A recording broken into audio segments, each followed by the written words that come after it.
Assalamualaikum warahmatullahi wabarakatuh. Apa kabar anak-anak hebat? Alhamdulillah semuanya sehat pada hari ini. Hari ini kita akan memulai sebuah perjalanan indah menyusuri sejarah.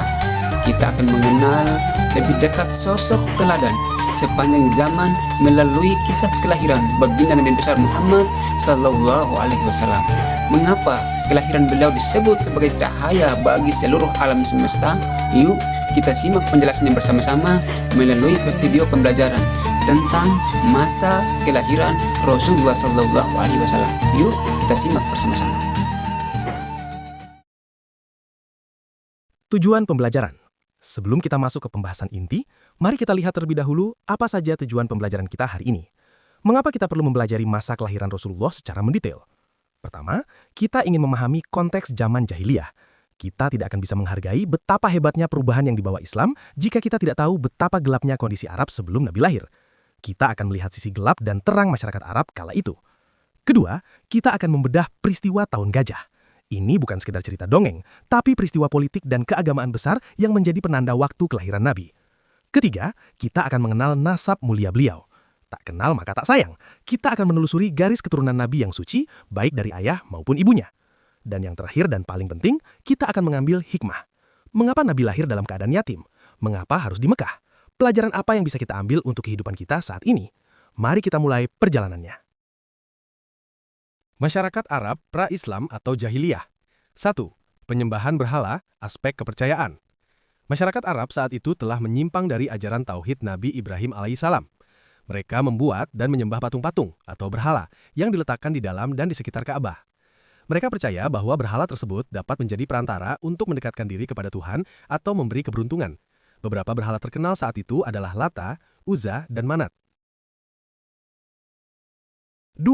Ketidakadilan sosial, aspek kemasyarakatan. Struktur sosial sangat tidak seimbang dan didasarkan pada kekuatan suku atau kabilah. Diskriminasi. Suku yang kuat menindas yang lemah. Hak wanita. Derajat wanita sangat rendah. Mereka dianggap sebagai beban, bahkan barang dagangan. Hukum rimba. Siapa yang kuat, dialah yang berkuasa. 3. Hilangnya akhlak mulia, aspek perilaku.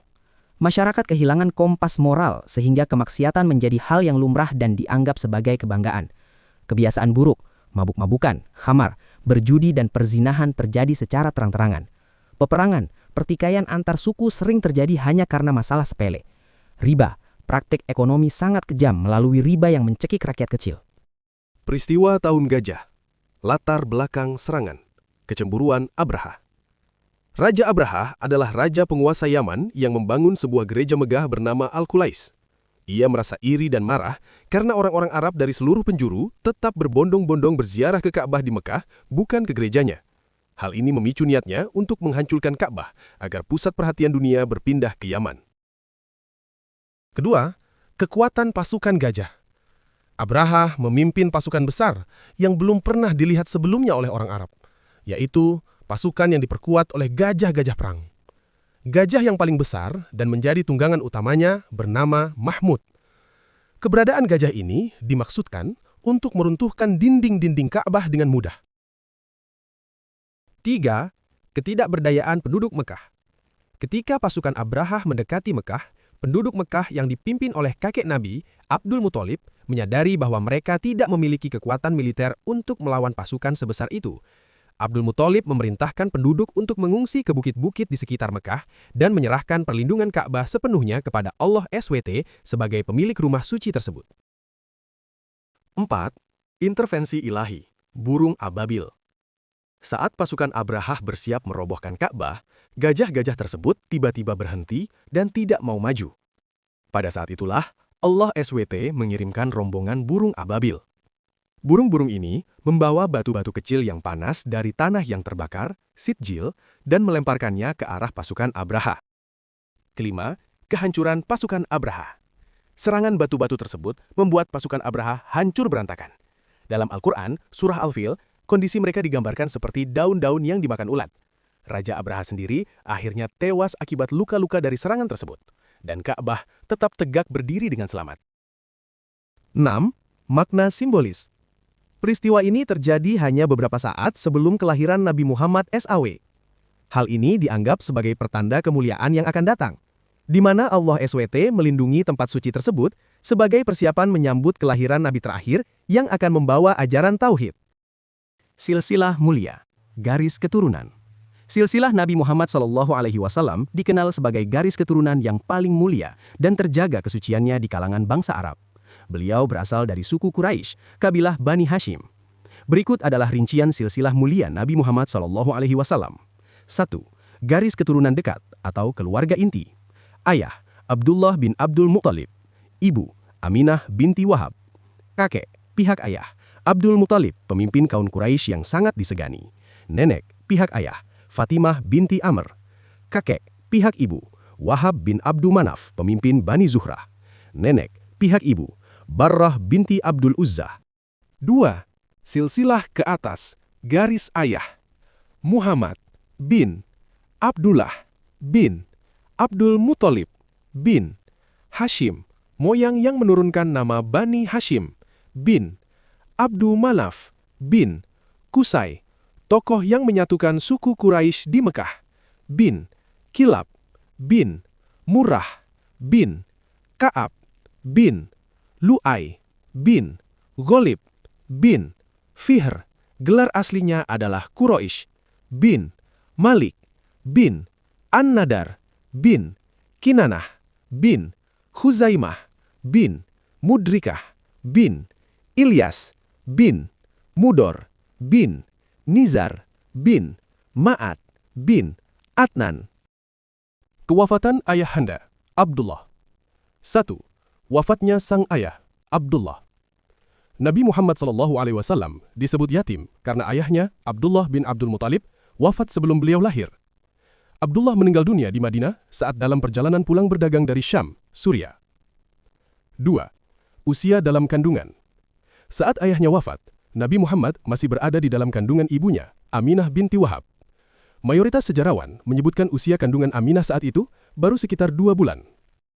3. Pengasuhan awal. Karena lahir sebagai anak yatim, tanggung jawab pengasuhan dan nafkah pertama kali diambil alih oleh kakeknya, Abdul Muttalib, yang merupakan pemimpin Mekah saat itu. Sang kakek sangat menyayangi dan memuliakan beliau melebihi anak-anaknya yang lain. 4. Makna di balik status yatim.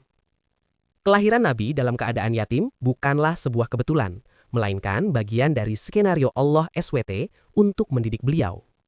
Yang pertama, kemandirian. Allah ingin mendidik Nabi agar tumbuh menjadi pribadi yang kuat dan mandiri sejak kecil. Yang kedua, perlindungan langsung, menunjukkan bahwa Nabi Muhammad dijaga, dididik, dan dibimbing langsung oleh Allah SWT, tanpa ketergantungan pada sosok ayah manusia. Yang ketiga, kasih sayang terhadap anak yatim. Hal ini menjadikan beliau sosok yang sangat lembut dan sangat memperhatikan nasib anak-anak yatim di kemudian hari. Masa kelahiran Nabi Muhammad. 1. Pemberian nama Muhammad. Setelah bayi lahir, kakeknya, Abdul Muttalib, membawanya ke dalam Ka'bah untuk bersyukur. Ia memberi nama bayi itu Muhammad, sebuah nama yang sangat asing dan tidak lazim di kalangan bangsa Arab saat itu. Artinya, orang yang sangat terpuji. Alasannya, saat ditanya mengapa tidak menggunakan nama leluhurnya, Abdul Muttalib menjawab bahwa ia berharap cucunya akan dipuji oleh Allah di langit dan dipuji oleh manusia di bumi.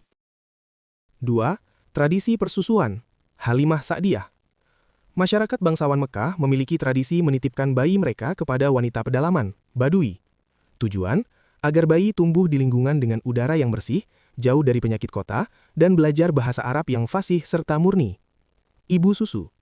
Setelah sempat disusui sebentar oleh Suwaibah, budak Abu Lahab, Nabi Muhammad kemudian diasuh oleh Halimah Sa'diyah dari kabilah Bani Sa'ad.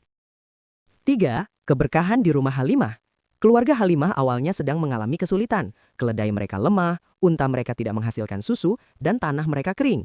Namun, setelah mengambil Muhammad sebagai anak susuan, keledai Halimah menjadi yang tercepat dalam rombongan.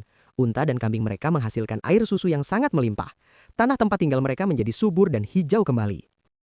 4. Peristiwa pembelahan dada, Syakkus Sodr. Saat berusia sekitar 4 tahun di perkampungan Bani Sa'ad, terjadi peristiwa luar biasa. Malaikat Jibril mendatangi Muhammad yang sedang bermain. Prosesnya, Jibril membelah dada Nabi, mengeluarkan hatinya, dan membuang segumpal darah hitam yang merupakan bagian syaitan. Hati beliau kemudian dicuci dengan air zam-zam di dalam bejana emas. Tujuannya untuk menyucikan jiwa Nabi dari segala kecenderungan buruk manusia sejak usia dini sebagai persiapan menuju kenabian. 5. Kembali ke pangkuan ibu dan wafatnya Aminah. Setelah peristiwa pembelahan dada, Halimah merasa khawatir dan mengembalikan Muhammad ke ibunya, Aminah, di Mekah. Pada usia 6 tahun, Aminah membawa Muhammad ke Madinah, Yathrib, untuk mengunjungi makam ayahnya dan bertemu kerabat. Dalam perjalanan pulang ke Mekah, Aminah jatuh sakit dan wafat di sebuah desa bernama Abwah. Nabi pun menjadi yatim piatu di usia 6 tahun. 6. Di bawah jagaan kakek dan paman. Kakek, Abdul Muthalib. Selama 2 tahun, Nabi dirawat oleh kakeknya dengan penuh kemuliaan. Namun, pada usia 8 tahun, kakek beliau wafat. Paman, Abu Talib. Sesuai wasiat kakeknya, Nabi kemudian diasuh oleh pamannya, Abu Talib. Meskipun Abu Talib bukan orang kaya, ia mencintai Muhammad lebih dari anak-anaknya sendiri. Disinilah Nabi mulai belajar mandiri dengan menggembala kambing dan ikut berdagang ke Syam. Hikmah dan kesimpulan. Anak-anak soleh dan solehah, kita sampai pada bagian yang paling penting. Apa pelajaran bagi kita? Sering muncul pertanyaan, mengapa Allah membiarkan kekasihnya lahir sebagai anak yatim? Hikmahnya sangat dalam. Allah ingin Muhammad kecil dididik langsung olehnya tanpa campur tangan manusia. Beliau menjadi pribadi yang mandiri dan memiliki empati luar biasa terhadap penderitaan orang lain. Ini mengajarkan kita bahwa kondisi ekonomi atau latar belakang keluarga yang sulit bukanlah alasan untuk tidak menjadi orang hebat. Lalu, mengapa di Mekah? Mengapa tidak di Romawi atau Persia yang lebih maju secara teknologi saat itu? Karena Mekah memiliki Ka'bah dan tanahnya merdeka. Allah memilih tempat yang paling murni dan paling strategis secara spiritual untuk menyebarkan cahaya Islam ke seluruh penjuru dunia. Pesan terakhir untuk kita hari ini, kelahiran Nabi Muhammad SAW adalah bukti bahwa sesulit apapun keadaan zaman, sesempit apapun masalah kita, harapan itu selalu ada. Beliau diutus untuk menyempurnakan akhlak. Maka, tugas kita sekarang bukan hanya mengagumi sejarah kelahirannya, tapi meneladani sifat-sifatnya dalam kehidupan sehari-hari. Mari kita tutup presentasi ini dengan rasa syukur dan sholawat kepada beliau. Allahumma sholli ala Muhammad wa ala ali Muhammad.